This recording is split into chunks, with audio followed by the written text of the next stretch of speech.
Tayo po ay kaluluwa pa lang na nasa langit. May paglilingkod po doon, physical. Sabi ng 1 Corinthians 15:42, ganyan din sa muling pagkabuhay ng mga patay, ang katawang inilibing ay mabubulok.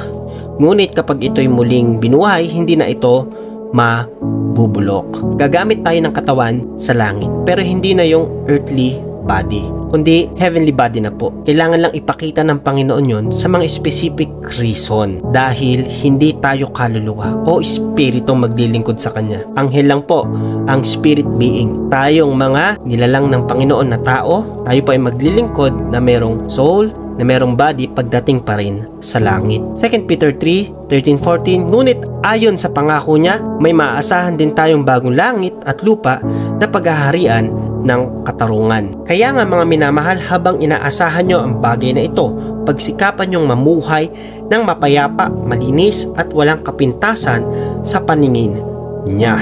Pangatlong dahilan, bakit may resurrection? Fulfillment of the promises.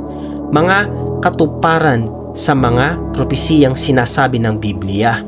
Revelation 22:6-7, at sinasabi sa akin ng anghel, ang mga salitang ito ay totoo at maasahan. Ang Panginoong Diyos na nagpapahayag sa kanyang mga propeta. Ang siyang nagsugo ng anghel niya upang ipakita sa mga lingkod niya ang mga bagay na malapit nang mangyari. Sinabi ni Jesus, malapit na akong dumating. Mapalad ang mga sumusunod sa mga pahayag ng Diyos sa aklat na ito. Hindi kasi lahat naniniwala. Ayaw manampalataya sa ginawa ng Panginoon. Hindi nananampalataya doon sa pag-resurrect ng Panginoong Jesucristo. Ito yung sinabi ng Bible, na kung paano siya nag-resurrect, ganun din ang lahat ng mga sumampalataya sa Kanya. At kung makasama tayo sa Kanyang kamatayan, tiyak na mabubuhay tayong muli, tulad ng muli niyang pagkabuhay. Ngayon, yung mga hindi nanampalataya, hindi naniwala sa gospel, hindi naniwala sa kaligtasang dala ng Panginoong Jesucristo, ito ay makukundina sa paghukom. Ngayon, ang tanong, nananampalataya ka ba sa ginawa ng Panginoong Jesucristo?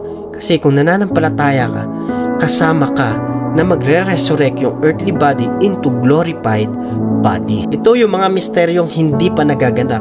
At pag naganap, isang pagpapamuka kay Satan, sa Antichrist, sa mga doubters, sa mga mockers ng gospel, na totoo yung sinasaysay ng Bible. Kahit ang rapture, isa sa dahilan bakit may resurrection, maraming hindi naniniwala sa rapture.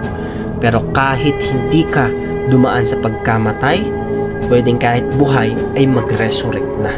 Sa araw na iyon, ang Panginoon mismo ang bababa mula sa langit, kasabay ng malakas na utos